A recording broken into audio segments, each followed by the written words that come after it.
David Preston, who's an award-winning historian in American military history. With a special interest in the impact of the British, French, and Native Americans on our history and the growing of our country, the shaping of our country.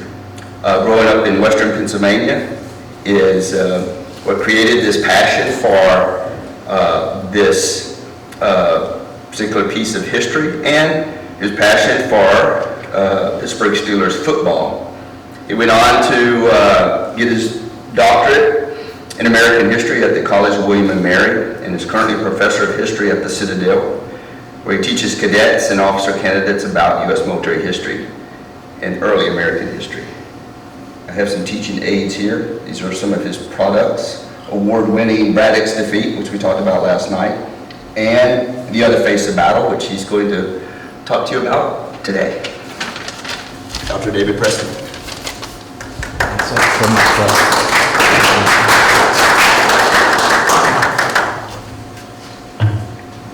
Well, a very good morning to all of you on a somewhat rainy morning in downtown Carlisle here.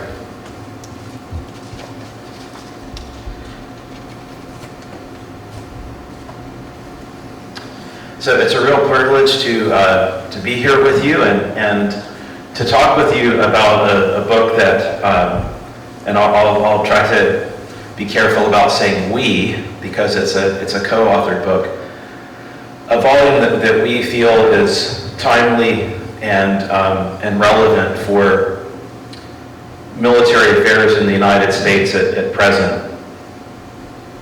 So my talk this morning is going to highlight one of the most important dynamics in American military history: the many occasions in which the United States has been unprepared to fight an unexpected opponent, often an opponent drawing from a different cultural background and fighting in unfamiliar ways.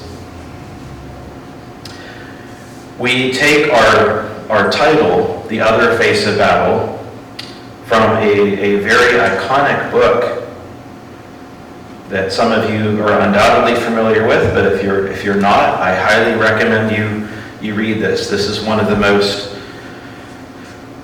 profoundly influential works of military history published in the last several decades. The Face of Battle by John Keegan. This was a very transformative book on a number of levels. And I'd first like to just talk through this book so that we have an understanding of what it's about. But let me first say what the other face of battle is trying to do. The other face of battle is illuminating the American experience of fighting in these irregular or intercultural wars, that is to say, wars that are occurring between different cultures over the centuries. Our subtitle of our book is America's Forgotten Wars and the Experience of Combat. And indeed, these are often forgotten wars because they lack the triumphant clarity of large wars that begin and end with certain key moments or a peace treaty. And they are the focus of our book. Let me first say a few words about the co-authors. It was a real privilege to work with these scholars and colleagues and friends. Wayne Lee is professor at the University of North Carolina, Chapel Hill. And he, like myself, has written extensively on early American military history, but Wayne is also a very broad-minded scholar who has written also on world military history. So he has a lot of far-ranging interests and a very, very expansive mind. David Silby is an associate professor at Cornell University in Washington, D.C., and he is a specialist in 19th century American military history and has written works on the U.S.-Philippine War, among other things. And lastly, Anthony Carlson is a professor at the School of Advanced Military Studies at Fort Leavenworth in Kansas. And Anthony has, again, a number of interests. He studies the environmental impacts of warfare, but by virtue of his close work and relationships with senior Army officers at SAMS, he had undertaken a lot of work on oral histories of veterans of Operation Enduring Freedom. And so the four of us came together really under Wayne's auspices, and we began to think about this, the concept for this volume, The Other Face of Battle. We decided to focus, just as John Keegan did, on 3 case studies. And we specifically chose 3 battles that represent this element of being forgotten, wars. So our 3 case studies, and I'm going to give you a brief overview of each of these. One is the Battle of the Monongahela, also known as Braddock's Defeat, fought in 1755. Another is the Battle of Manila in the Philippines, fought in 1899. The next one is the Battle of Makawan, fought in September of 2010 as part of a larger operation in Afghanistan called Dragon Strike. And I would just ask you, many of you might be familiar of the 3, you might be familiar with Monongahela, partly because you're in Pennsylvania. But one question to consider is, in the general public, who's really familiar with these battles? These are all conflicts in which American soldiers engaged in against irregular opponents. And they were confronting an enemy that was very alien to them. These various enemies, whether they be Native Americans or Filipinos or Taliban fighters, often rejected Western notions or conventions of warfare. And sometimes they defined success or failure, victory and defeat in entirely different ways. So the symmetry here between these opponents was lost. All right, so let me say just a few words about John Keegan's monumental work, The Face of Battle, published in 1976. This book had an enormous impact on the field of military history. And prior to Keegan's book, military history was really a study of leading generals, strategists. It was an examination of battles and tactics and troop movements, and very little attention had been given to the actual experience and the meaning of combat. Less emphasis was placed on the perspectives of, for example, ordinary soldiers. Where did ordinary soldiers, enlisted soldiers, come from? What did they eat? What did they wear? What motivated the rank and file soldiers? These were questions that, until Keegan's book, were largely unanswered. And in this study, Keegan chose 3 case studies: epic, iconic, conventional battles in British military history. And I guarantee you that you've heard of these battles before that were his case studies. Battle of Agincourt, the Middle Ages, Waterloo, and the Somme. And so Keegan unfolded in each of these case studies what the experience of battle was like for example, a British longbowman at Agincourt, or a British rifleman at the Somme. And it is a very visceral book.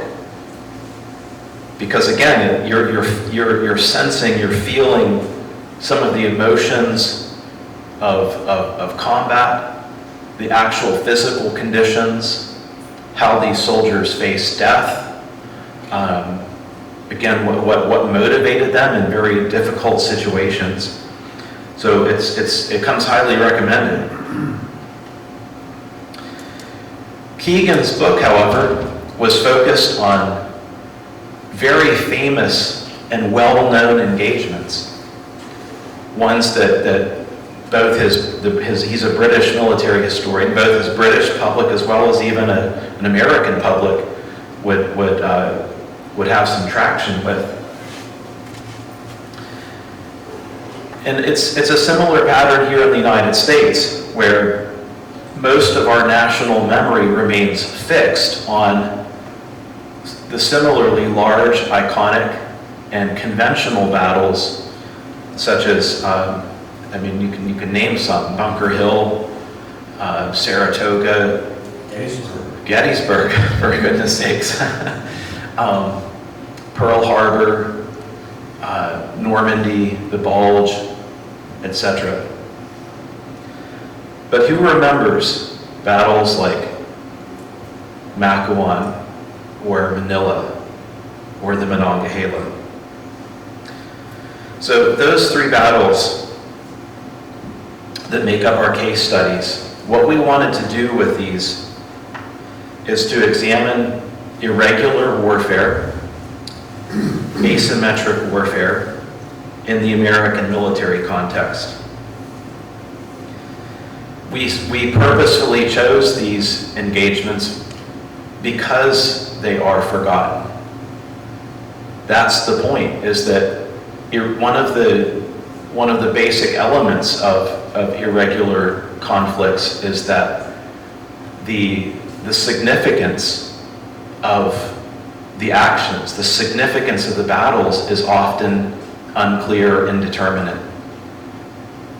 And that's part of the reason that they are or can be forgotten.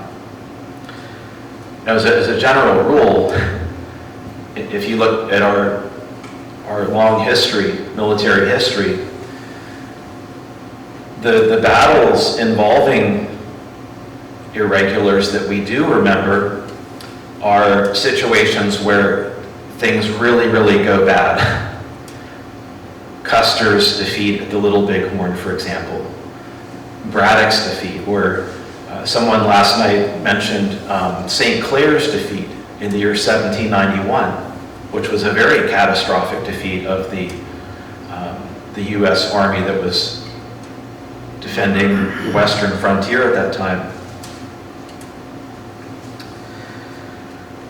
So what we wanted to ask in this study is, what is the experience of combat like? What changes about combat in a war that's fought between different cultures? Not among a more common cultural group, such as the United States fighting against Germany in World War I or World War II. Again, this is a kind of war where the combatants can have different expectations of combat itself and how forces should behave in combat. There are different definitions of victory and defeat, different behaviors in combat that can be jarring. I'll provide one example. Braddock's defeat. One of the most unnerving aspects of that battle for the British soldiers were the war cries of the Indians. They'd never heard them before.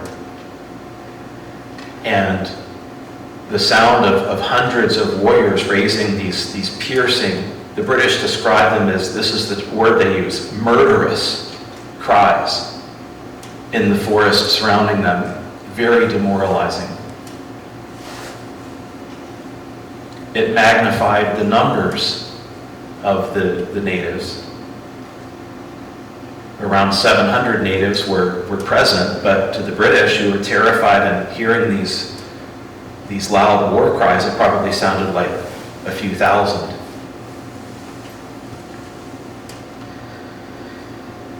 So these battles are often set in wars that have lesser clarity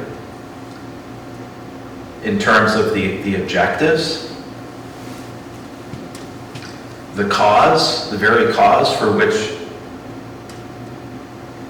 one side is fighting, the time available, and methods. Time is of course one thing that the American public is particularly honed in on. The American public simply often does not have the patience, has not had the patience for long, enduring wars.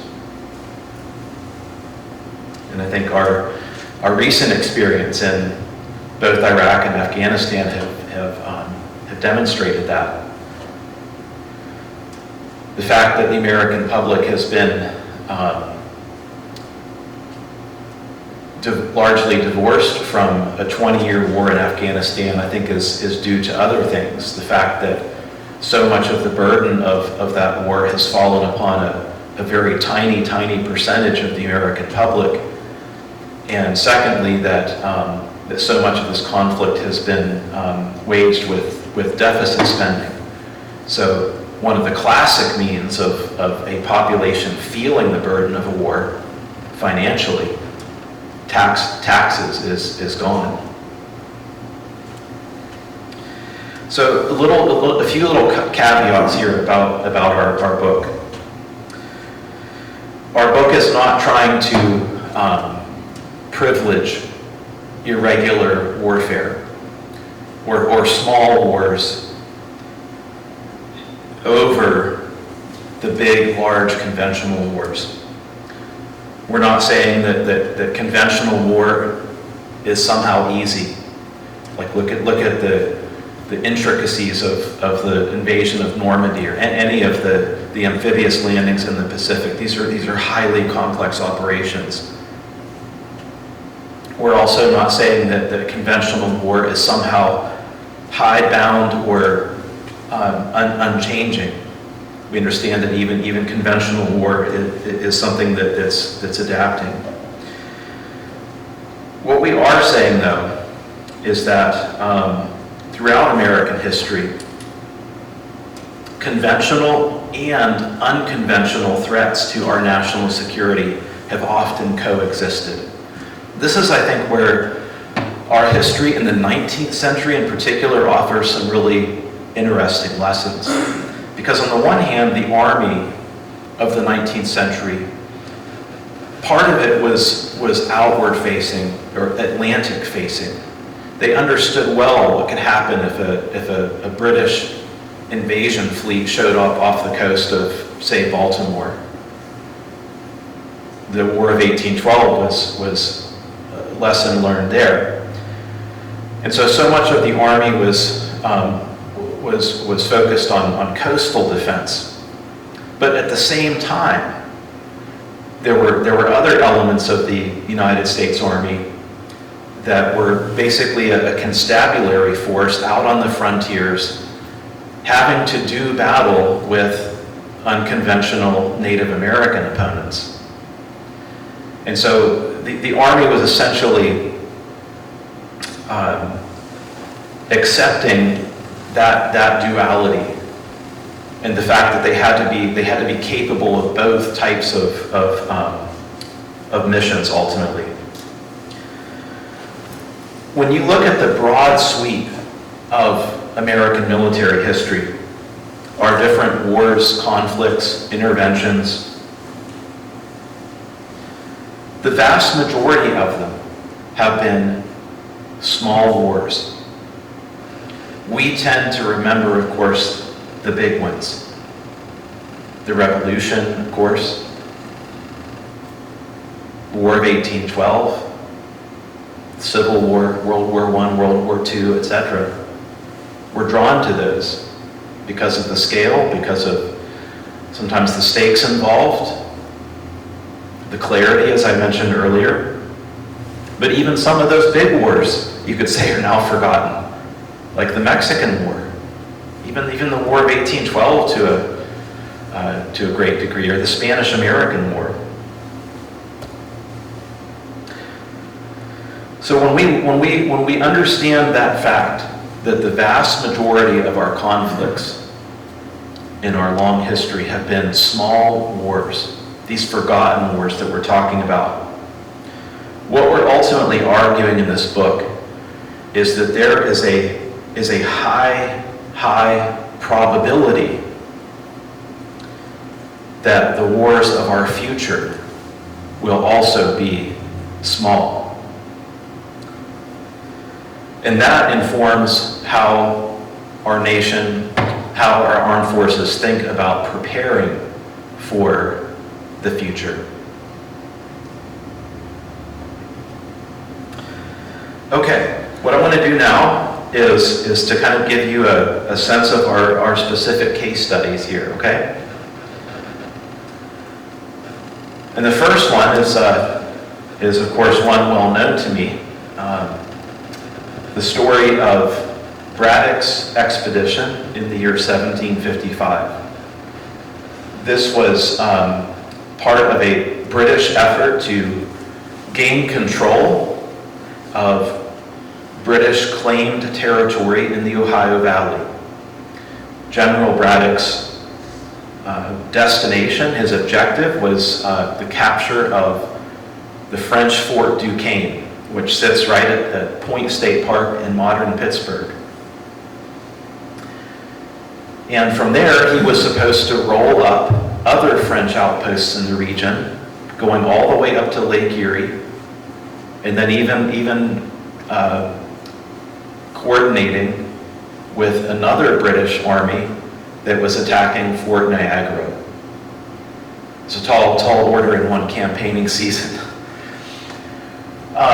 What I'd like to do here is focus my comments, though, on this disastrous battle that takes place on the 9th of July, 1755. This is precisely the type of engagement that we're talking about.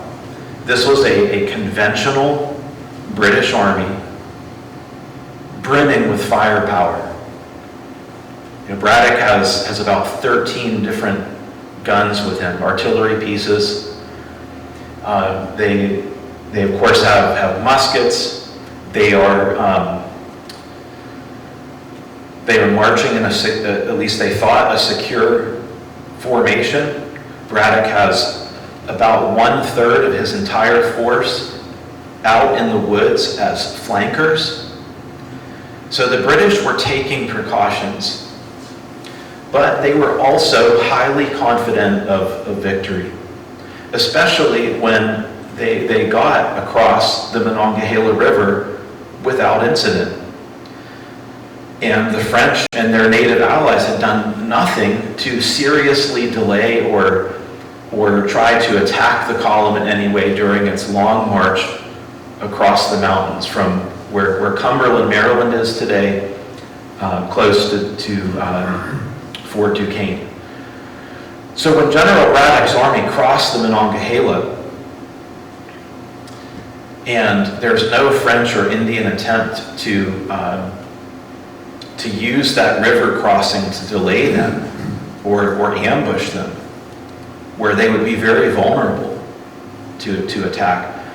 The British really felt the coast was clear. They were at this point about 11 miles from their destination. And the British sense in their writings is that the game was up for the French.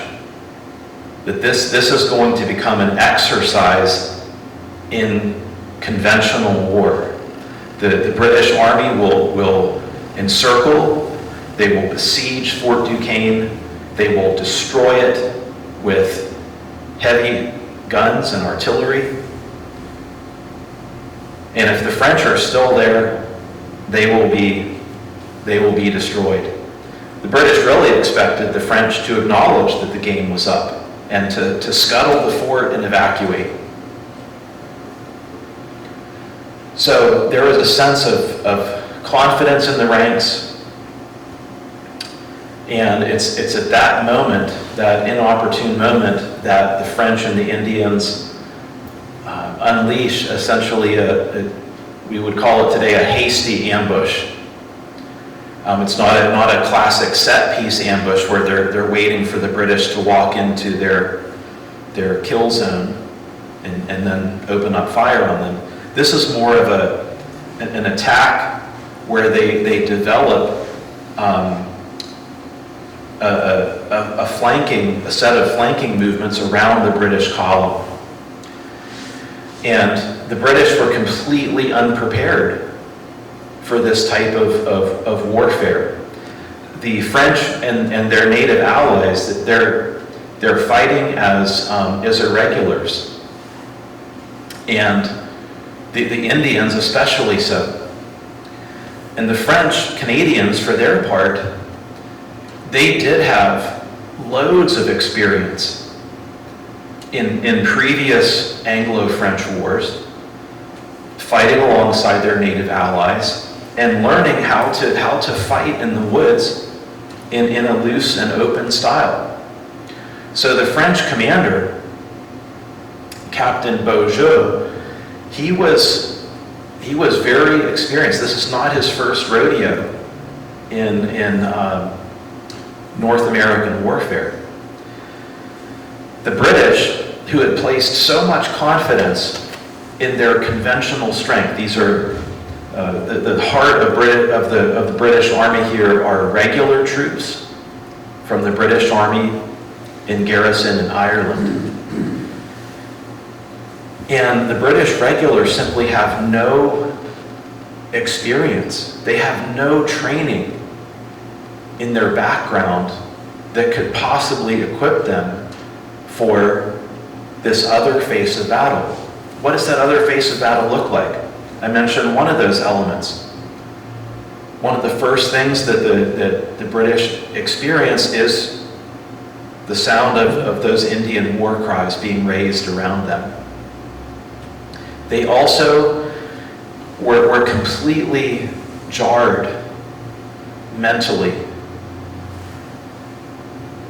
motivationally, in terms of the fact that they are receiving devastatingly accurate fire from an invisible opponent that they cannot see. You know, these British soldiers, they are trained to line up in lines of battle, and they can, in their past experiences, they have fought against opponents that they can literally see across an open field. So that was jarring. The Indians are also specifically targeting British officers because the Indians understand that they hold a lot of the cohesion of the British Army. It's an interesting contrast. One 18th century writer who was actually embedded. He was a captive among Indians. He once wrote that every Indian warrior is his own captain. And so there's two different types of even discipline here represented in this battle. British discipline is more coming from without. And these British soldiers have to be disciplined in the sense of regulations, and they're going to get in trouble if they don't do something well. Indian warriors at the Monongahela have a sense of discipline that's actually closer to what we see in our armed forces today. If this battle was Afghanistan in 2010 and an American convoy was ambushed in the mountains of Afghanistan, and the Taliban fighters are picking off all of the commissioned officers, any American soldier, NCO, would know what to do if an officer was killed. They would assume control, and that's that type of individual initiative that I'm speaking of here. When that commentator said every Indian warrior is his own captain. So at the end of this fight that lasted 4 hours, the British were never able to restore any type of order, any type of formation. There was absolute confusion and chaos. It was almost like this microcosm of British society was just disintegrating right in front of their eyes. All of the order, socially, politically, militarily, that they assumed was being destroyed right before their eyes. And it became an exercise of every man for himself. Late in the battle, when General Braddock himself is mortally wounded, George Washington, and it was pictured here standing next to this, or portrayed, I guess, not pictured, depicted here next to this artillery piece. He was one of the aides to General Braddock, a civilian aide, essentially. But Washington and several other officers did attempt to rally the retreating British. And the irony of this whole battle, in some respects, is the fact that it was actually the American component of Braddock's army, soldiers that had been raised in the colonies. It was the American component that saved what was left of the force that day. So Braddock's rear guard was composed of forces from Virginia and South Carolina. And these forces knew enough about war in America to understand that they couldn't fight in these densely packed ranks, and they scattered to the trees very early in the battle, I might add. And this rear guard provided this buffer of protection so that these fleeing British troops could come through their position and get back across the river.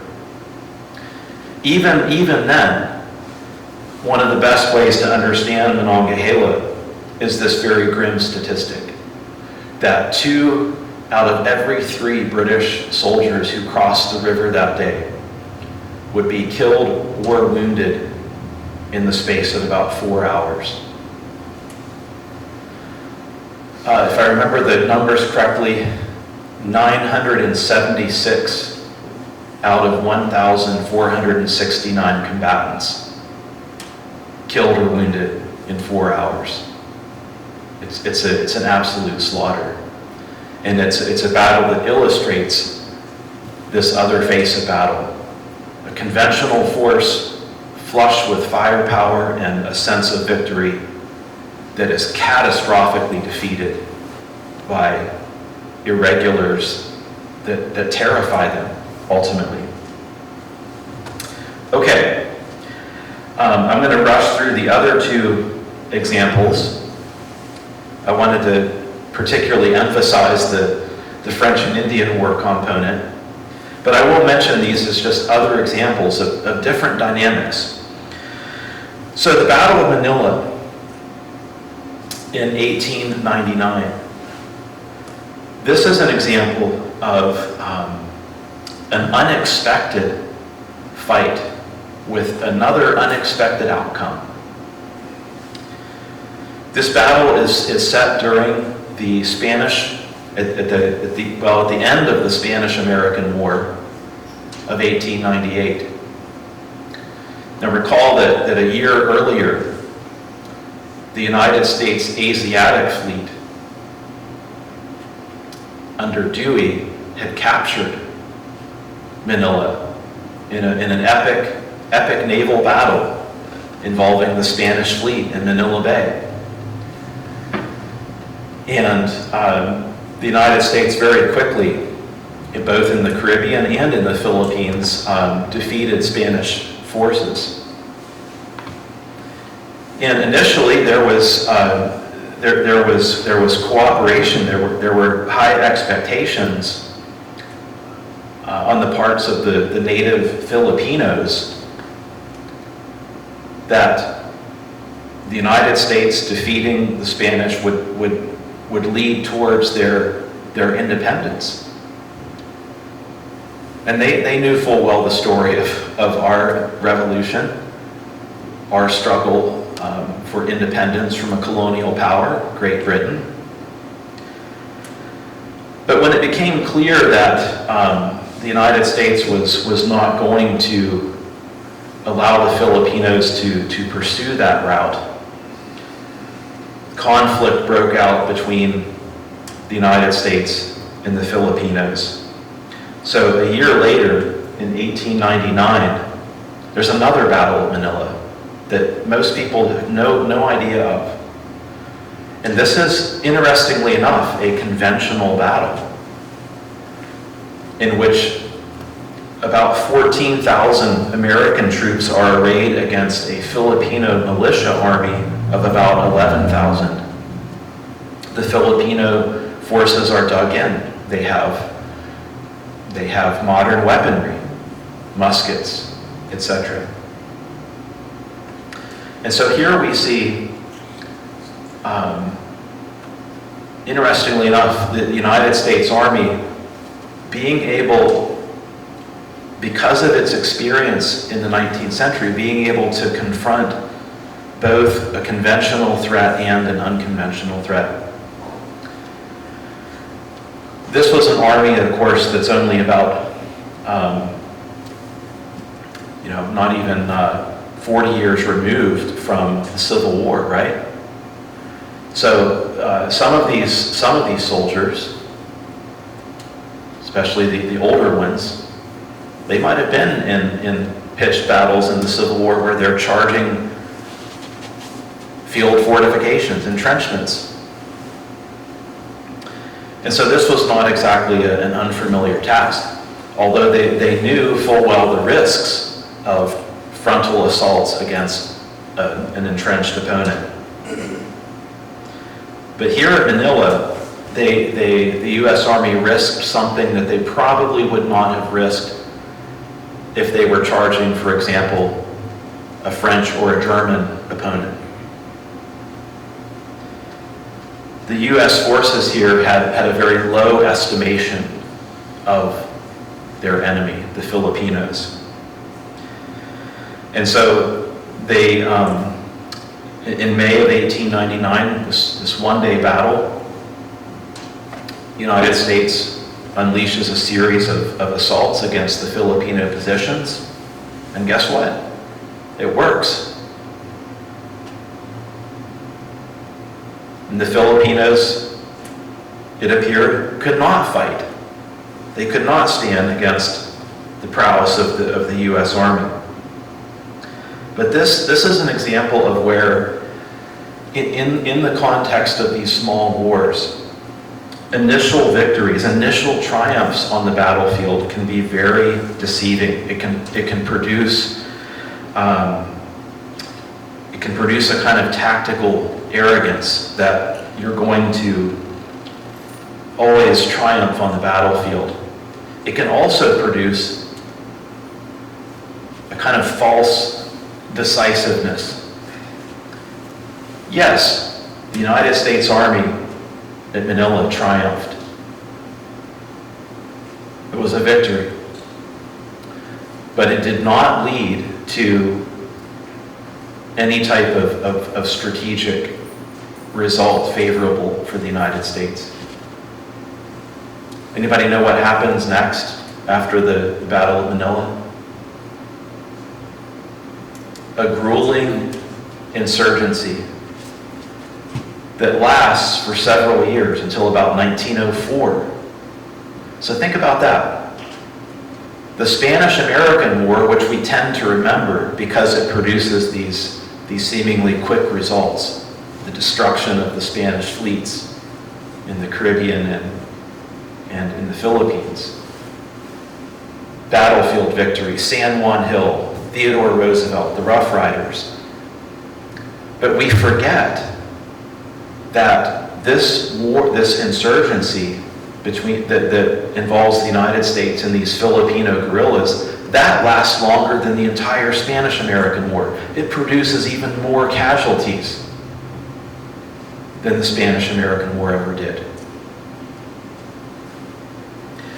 This was a war that was ended not with overwhelming numbers or battlefield triumphs, but with the United States Army pulling out of its experience, their familiarity with how to fight irregulars, drawn from recent experience fighting the Plains Indians, and also the Apaches and other native groups. So in this case, U.S. Army officers were not exactly unprepared because they had that level of experience that they could draw upon as part of their institutional knowledge and memory. Okay, we know how to fight against insurgents. We've seen this before. The last example that I'll share with you, and then we'll throw this open to questions, comments, is Operation Dragon Strike in 2010. In that year, CBS News, covering this operation, called it, and I quote, "the most important battle of the Afghan war so far." I would bet my paycheck that a micro percentage of the American population even knows anything about this battle that was once hailed as the most important battle of the Afghan war so far. And indeed, it was one of the largest operations of the entire war, involving over 8,000 U.S. and Afghan National Army personnel. In particular, elements of the famed 101st Airborne Division. And that's one of the things that we note in the book is how we again tend to remember the 101st's exploits and victories during World War II, and how there's such great familiarity because of the fantastic film Band of Brothers. And here the same unit, the descendant of those World War II paratroopers, they're faced with a very different enemy in a completely foreign environment. So this action involved there was a series of actions and missions that Dragon Strike lasted for several months. In fact, the Battle of Makwan that we focus on was fought between September 15th and 17th of 2010, and it was fought in an area you can see here on this sub map of the Kandahar province, a place called the Zari district. And part of the significance for at least for the Taliban, was the fact that it was in this district that Mullah Muhammad Omar had founded the Taliban in the 1990s. At the Battle of Makwan, United States and Afghan National Army allies were trying to seize this little village called Makwan. It was an insurgent base that lay astride Highway 1, which is a key communications route in that area. They were also looking to capture any leaders, high-value targets. They were also trying to eliminate any caches of IEDs, improvised explosive devices, weapons, munitions, money, and also to be in a position to, as the saying goes, win hearts and minds of the population. And here again, the other face of battle was very jarring. After some initial attempts to clear the village, it became apparent to the American and Afghan forces there that, and this was the term that was used in a lot of the oral accounts, the interviews with veterans of the 101st here. They used the term ghosts to describe the Taliban enemy. Similarly to Braddock's defeat, they were fighting against an invisible opponent that used all sorts of types of concealment. They could be seen moving out with sheep herds, disguising themselves as women, as civilians, blending in. All the while, soldiers could hear the sounds of digging in the village initially. They knew that their Taliban foes were digging and emplacing improvised explosive devices. And so in the end, this battle represents an American army with many conventional advantages, bristling with all sorts of firepower from the air and from the ground. This was also a very professional force with deep reservoirs of experience by 2010. And yet these dominant advantages could not translate into the battlefield dominance was, as you'll see, happening. But that battlefield dominance could not be translated into a strategic outcome that was favorable to the United States or the Afghan national government. In the end, the United States and Afghan forces did indeed take the village and killed several Taliban insurgents, killed or captured several Taliban leaders. The village itself was largely depopulated. A lot of the population had fled. And in the end, the decision was made to simply level the village of Makwan, lest it again fall back into enemy hands and be used again as a base for insurgent activity. And that's essentially where, in microcosm, our 20-year war in Afghanistan ends. The United States still possesses the means of military dominance, firepower, and capability, but we were unable to translate that into victory. And that's why these small wars are so crucial to our understanding. So in closing, let me try to make a pitch for relevance here, as I mentioned at the beginning of the talk. All these small wars illustrate dangerous assumptions, dangerous patterns that any wise military force should be aware of. In the case of General Braddock's army, and I think in the cases of the other two as well, there was a kind of dismissiveness of the opponent.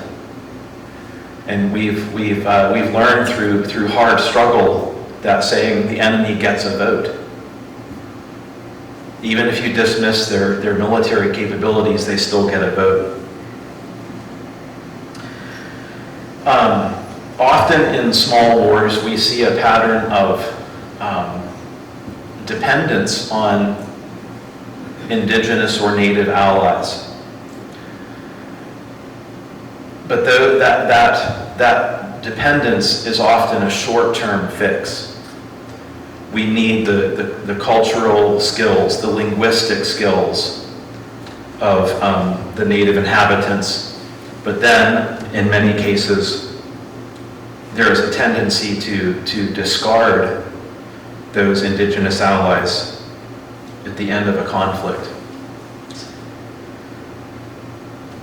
We also see in these various actions that more is not always more. More firepower, more technology, more numbers.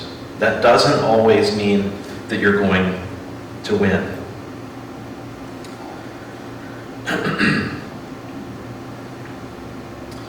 I mentioned earlier this element of how a battlefield victory can lend itself to other dangerous assumptions. Number one, that you're always going to triumph, you're always going to win tactically. But most importantly, these battlefield victories can lead to a sense of decisiveness that's false. It leads to a sense that you're winning, you're defeating the enemy, but how does it translate into actual victory? The most important dynamic, I think, is the element of forgetfulness.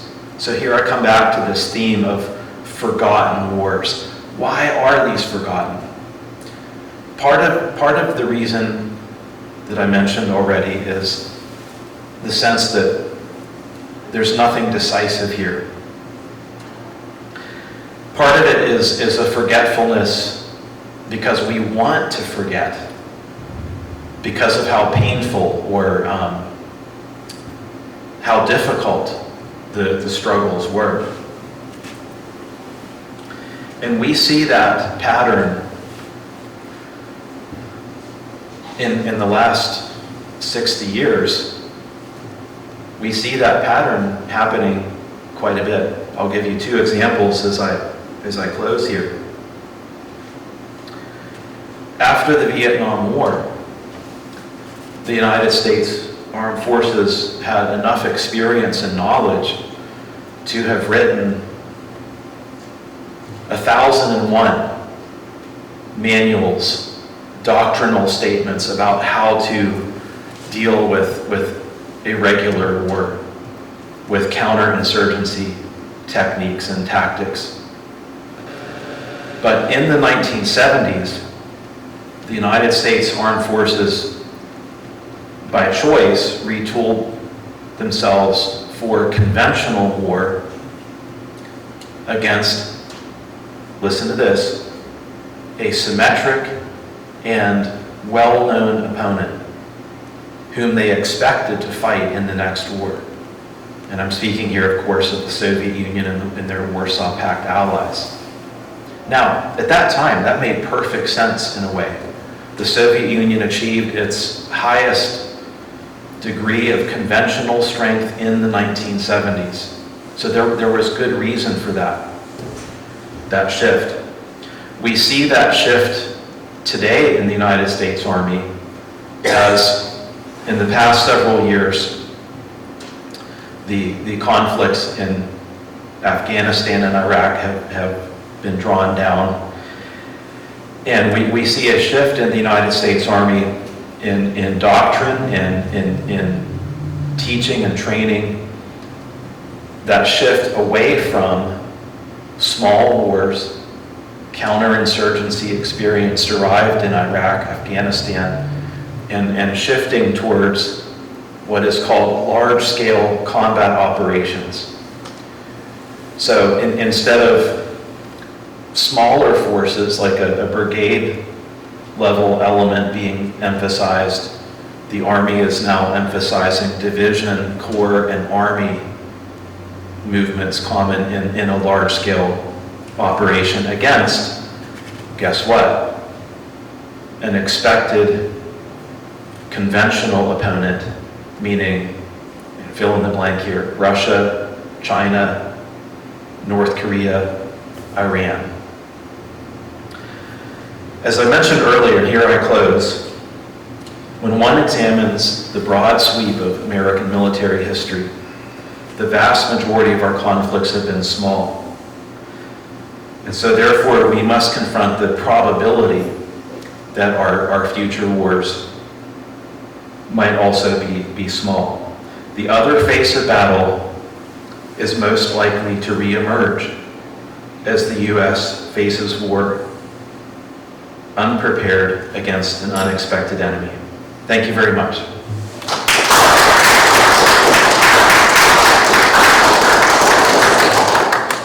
So this time, I'd love to hear your comments, questions, and I know some of you have personal experience in what I'm talking about. Phil. Yeah, so to me, it's a very interesting observation that you had about, like, vast America. A number of Americans would have no idea about this battle in Kandahar in 2010. And in 2011, and for a year, I was not too far from there for a year. I mean, I never, right? Obviously, I haven't read your book yet. But along those same lines, where I was, there was a battle in the Balamuga Valley, 6 Americans killed over the course of 3 days. And I doubt anybody knows about it. There's no reporters there. Of course, all reports that went up were probably still classified secret. Mm-hmm. So I think that probably no one knows about that battle and those 6 soldiers than the commander, the other soldiers in the unit, their families. And so, I mean, it's just an interesting kind of, that took place not too far from where I heard the name of the village, people, in reports. I mean, as far as the daily or weekly conference with all the different RCs, because that was on the ring road, so that was the big thing, I had to keep the ring road clear. Right. But that was just it's very interesting. So not only the American civilian population not knowing about it, this is the point I'm trying to make, is that one of these very few, whatever, 1 or 2% of the population that is participating didn't even know about it. Mm-hmm. So anyway, for what it's worth. And again, it was a large operation involving 8,000 personnel. I mean, that's very significant, at least in the numbers. I had also not heard of it until we started working on this book, and I consider myself someone who made an effort to follow the fighting there. So that's a great observation there. We could just add, as like within the last 3 days, Kharkiv was retaken by the Ukrainians. I mean, how many in America? I know it's not our war, but how many Americans know that this major Ukrainian victory just took place, just has the Russians reeling just over the last 3 days. You know, Right. I mean, no one's really following the war. Yeah, as a quick aside, I mean, the whole war in Ukraine is it's a fascinating case study in its own right of the other face of battle. Here, Russian forces assumed to have dominant strength in terms of conventional forces, certainly in terms of numbers, were expected to triumph, you know, even in an attritional way. But the other face of battle that's emerged here is well, you all know this, drones striking far behind the front lines and Ukrainian farmers pulling off tanks with their tractors, that kind of thing. Here we see a small, determined opponent that's doing battle against a large conventional force quite well.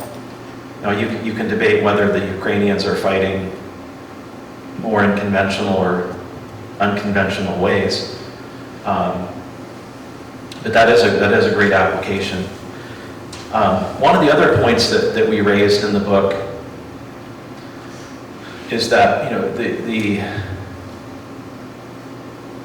the meaning of war can be indeterminate in these small irregular wars. We see that being discussed openly by veterans of Afghanistan, especially in the aftermath of the American withdrawal at Kabul last year in August. What did we accomplish? What was this all for? And I remain just bewildered.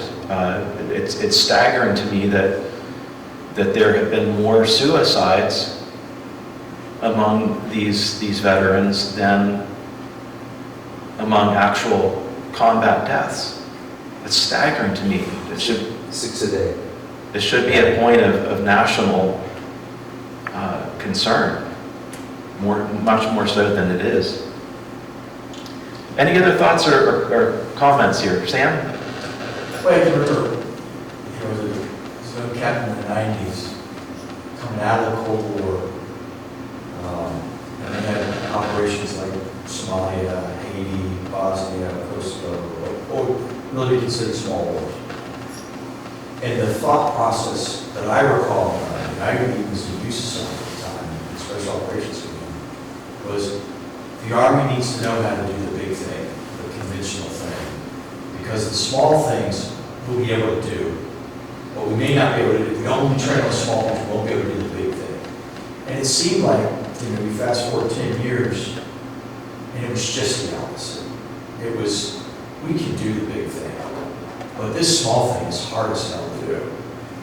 And if you look at some of the Indian wars, the Frontier Army, you know, we talk about their familiarity with these insurgents and counterinsurgency, but when you look at what their doctrine was and what they were studying institutions, they were focused on European India.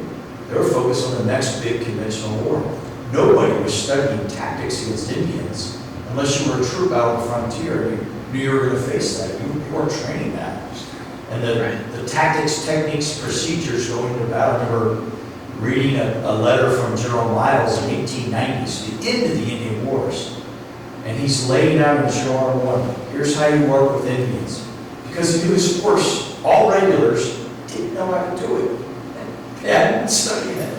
And so we just keep doing it again and again, of doing it today, of we've got to get ready for the big war, and get ready for, and we can know how to do all this other stuff. And McMaster has said, I think previously, you know, this irregular warfare, this counterinsurgency, that's the graduate level warfare. That's when you have to understand and know these cultures that are very different than you, if you have any hope of succeeding long term. That's great, Sam. Thanks for that. Just two quick follow-ups to your wonderful observations. You see that that sense of kind of taking care of the big things and the small things will take care of themselves. In Braddock's expedition, there was, in my reading of the records surrounding this expedition, there is zero thought given to what the British are going to do after they capture Fort Duquesne. So let's just say that they capture the French fort. What next? How do they start to diplomatically reach out to the surrounding native communities, the Delawares, the Shawnees, the Senecas? What's next? And so the expectation is that the mere capture of a French outpost will just automatically produce these small dividends and result in secure British control of the Ohio Valley. The cultural knowledge part, I think, is really crucial as well.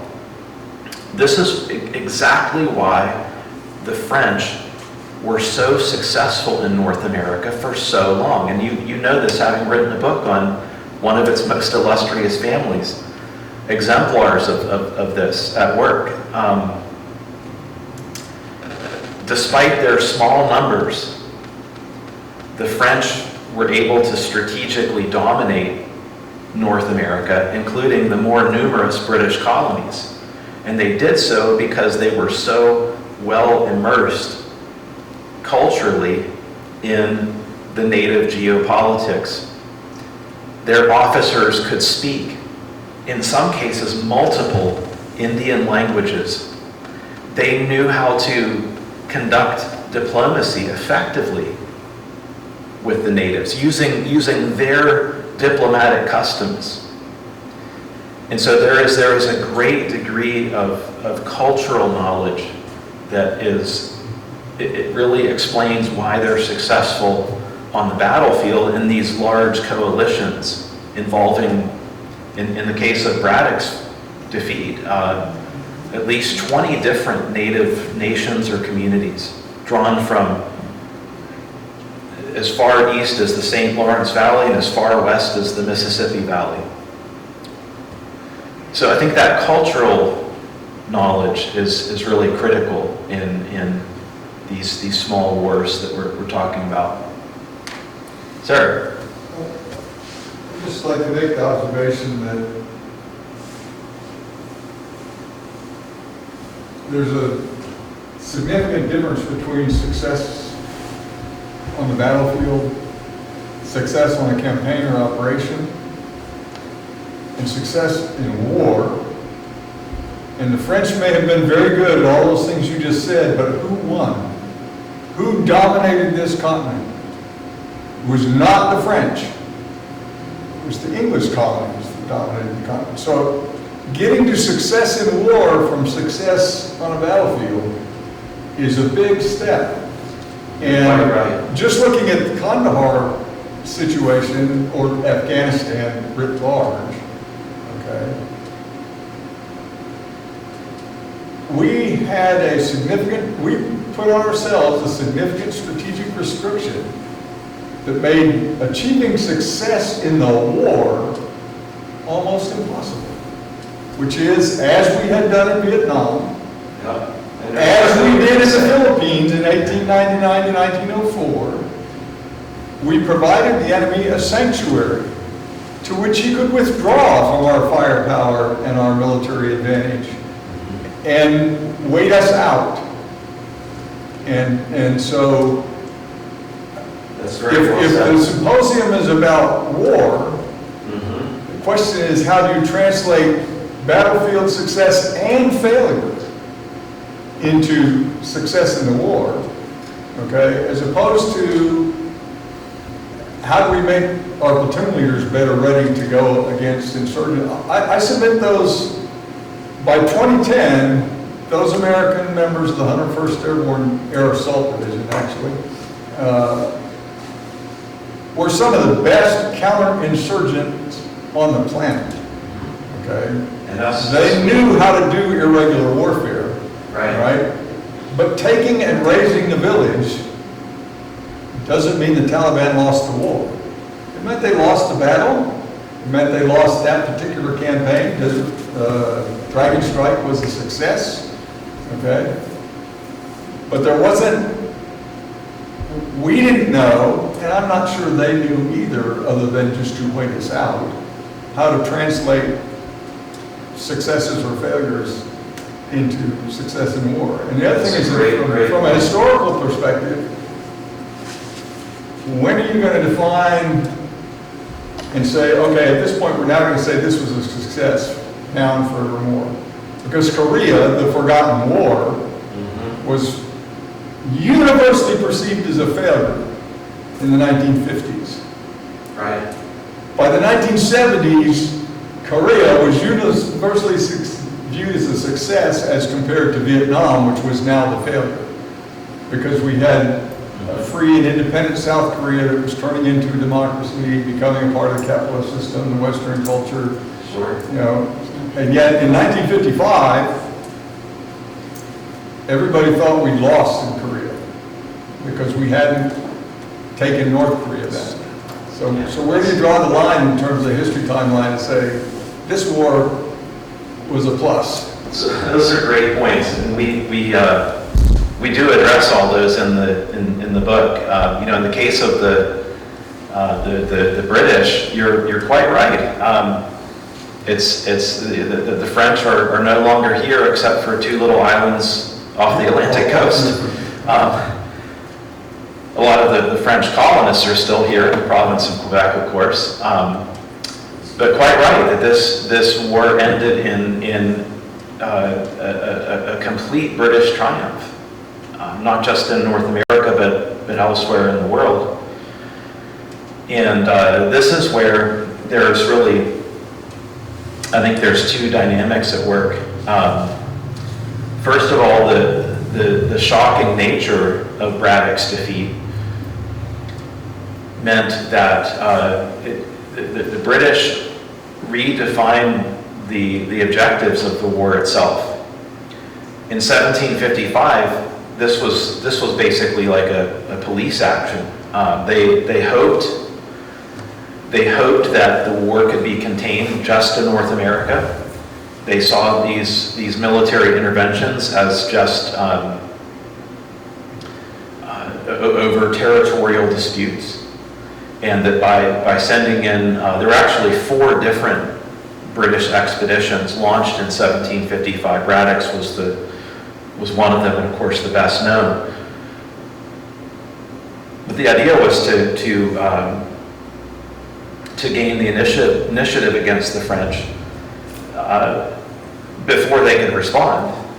And this was also undertaken in a time when there was an actual state of peace between Britain and France.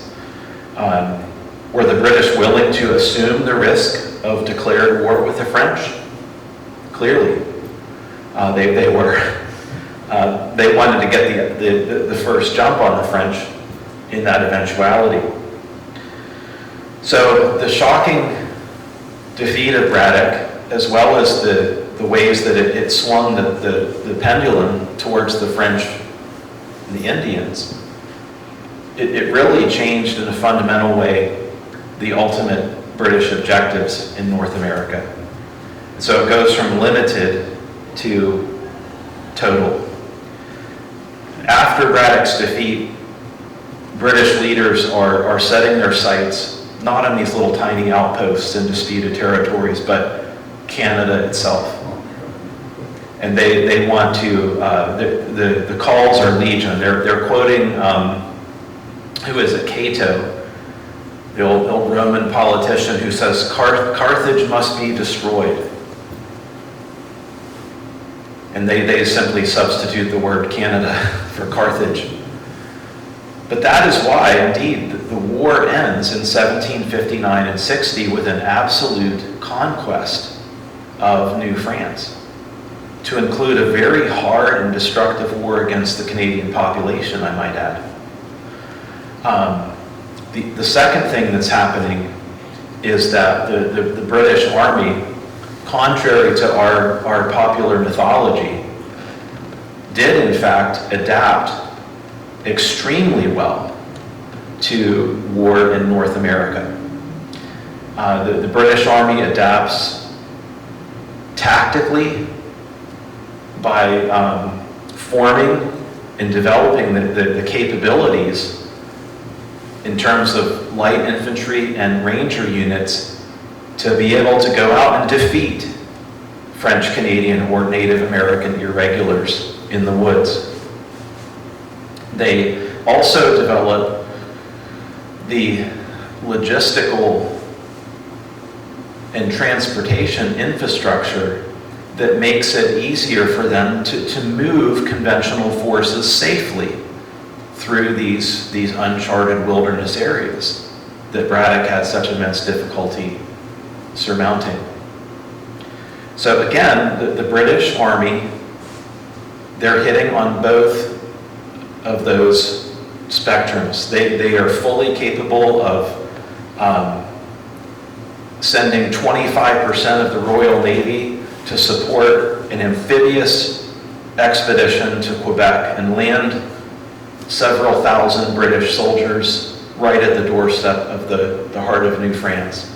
At the same time, they're fully capable of defeating French, Canadian, or Native opponents in the woods. And they do so several times. In fact, just west of here is the Bushy Run battlefield, which is it's an epic demonstration of how capable the British were by 1763 of achieving battlefield dominance in the woods using native tactics. So that's a wonderful question and observation, and bravo for volunteering that comment. Scott, do we have time for one more, or any? We do, but I would like to ask a favor of you before you depart the podium. You showed a wonderful slide yesterday, or the day before. Yes. Yesterday. I'll do that. What it did for me was this bridge understanding of French and Indian War and current conflict in Ukraine. And I know your book, which is a wonderful read, was published last year, and I know if you're still working on it, you probably would have included a case study of the Ukraine crisis. But I thought this was a wonderful depiction of. Absolutely. So this will also allow me to tie in Carlisle just a tiny bit here. One of the things that I brought out in my book was the role of Pennsylvania as a colony in Braddock's expedition. Two principal contributions. Number one, the young Benjamin Franklin is essentially the salvation of Braddock's expedition, at least on the front end, in providing the horses and wagons and teamsters from Pennsylvania to be able to even transport his supplies across the mountains. So Braddock's initial base of operations is Fort Cumberland, where modern Cumberland, Maryland is, of course. And Braddock, he had to construct roads even in western Virginia, in the Winchester area, but the heart of the road building is this stretch right here, about 115 miles. And Braddock advances with, I think, astonishing speed. He'd also commissioned the Pennsylvania government to build a supply road that begins in Shippensburg.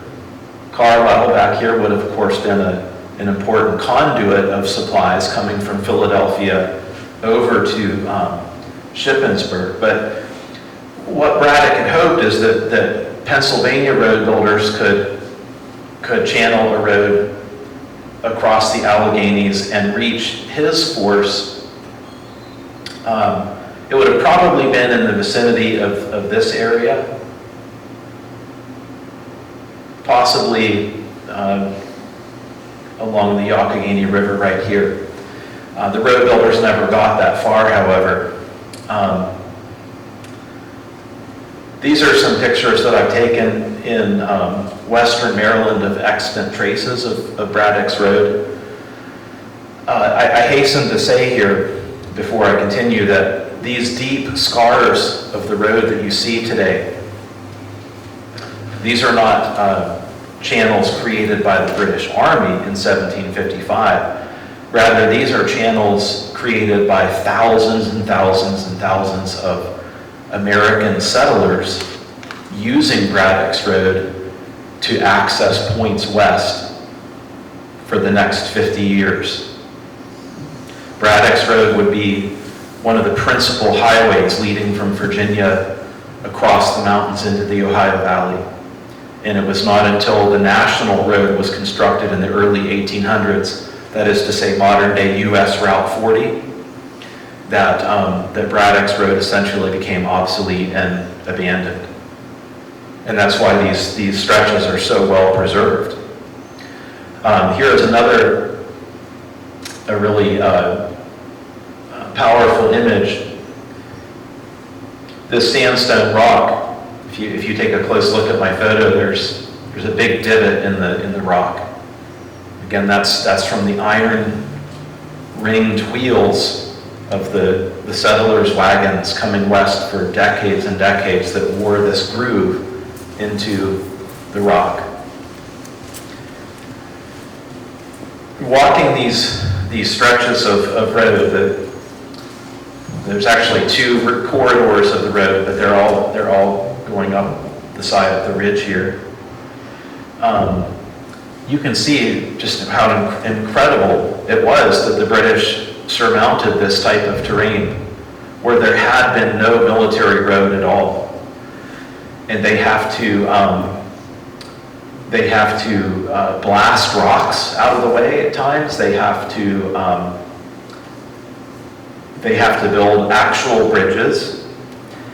They also cross swampy ground at times, and they have to use a practice called corduroying, where they lay timbers in parallel fashion. And I get asked this question quite a bit. What is a corduroy road? And here is where the war in Ukraine came in handy. This is a picture of some Russian vehicles somewhere in Ukraine. And you can see there's looks like two tanks in the background and then an armored vehicle here in the foreground. But the Russians are building corduroy roads through some swampy or boggy area there. This is the same technique that Braddock's army would have used in 1755 to haul a 1-ton artillery piece through a stream area where there's lots of mud and areas where the gun could become bogged down. You can see the Russians, they don't seem to be having too much luck with their corduroy road though. But yeah, this is a great depiction of how war, how unchanged it is in some respects.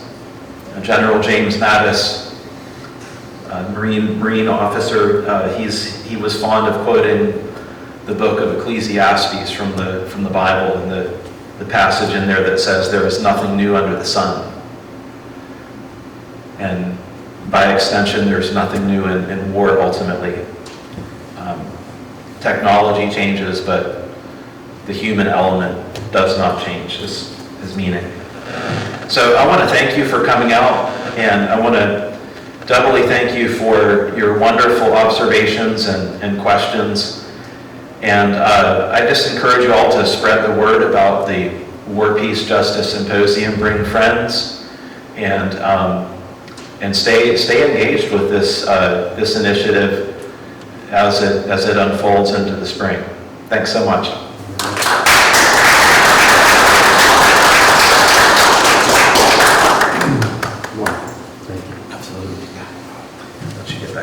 I said Dr. Preston would have the last word, and he did, because he's the authority here, and I'm not.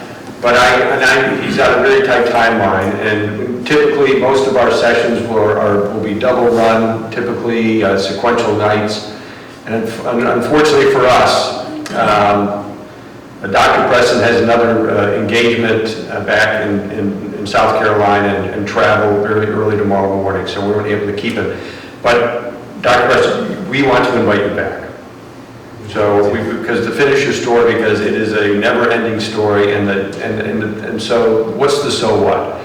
The American people, we need to understand what's happening here, and I think this is the value of your books, not just one or the other, because you just showed us the tie of our history in our own county, Cumberland County, which this battle, Monongahela, was fought in, where Braddock's defeated. It was in our own backyard, because Cumberland County was part of that area back then. I do want to say one thing very quickly, and that is, I am a firm believer that the natural movement of nature is toward peace. And it's force and violence that determines whether we're either going to move toward peace or more violence.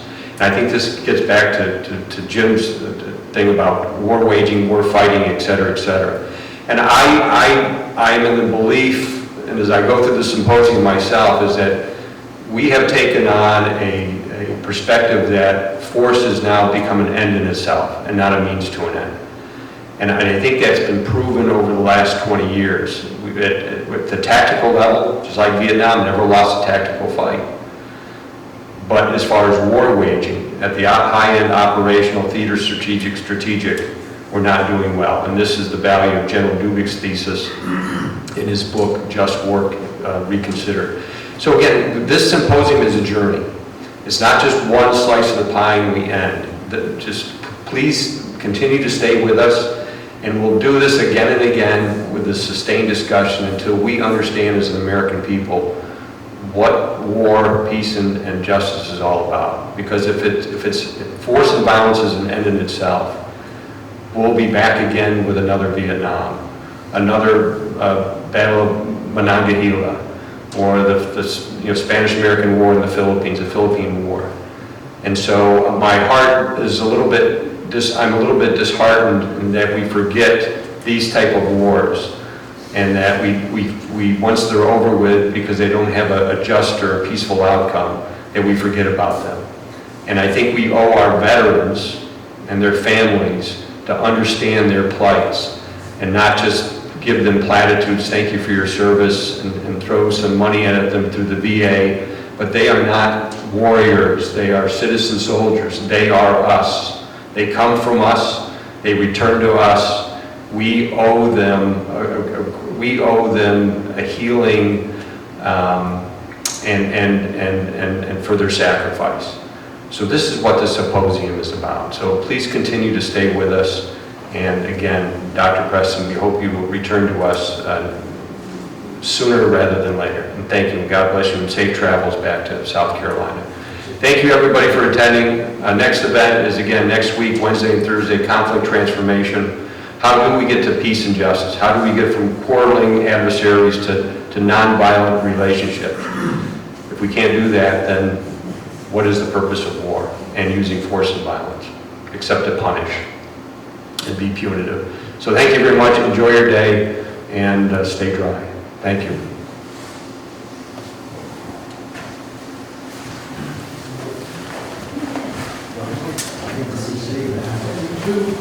Yep. I'll be there.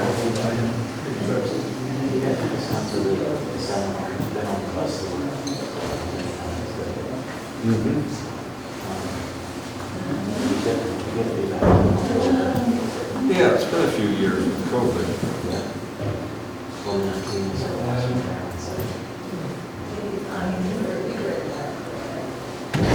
I know you gotta run. Yeah, no, we're fine. I mean, we still have good Christian time, so. Get a good set of slides I need to send you that PKSOI did for Jim the G3 the Army. He wanted to show historically America's commitment to wars versus small wars. The amount of time we've spent relative to each other. It's an eye-opening slide when you see the few years dedicated to war and the decades and decades and decades dedicated to trying to end them correctly or prevent them from happening. So true. David, I see a sea change, I hope, at the War College. Based on what we talked a little bit about last month. I really feel compelled to somehow get you invited to present at the U.S. Army War College. I know we tried this time and it just didn't work out. But I'd be happy to, and I'll throw this in too. I mean, one of my co-authors is not that far away, David Silvey. He basically has Cornell has this. Cornell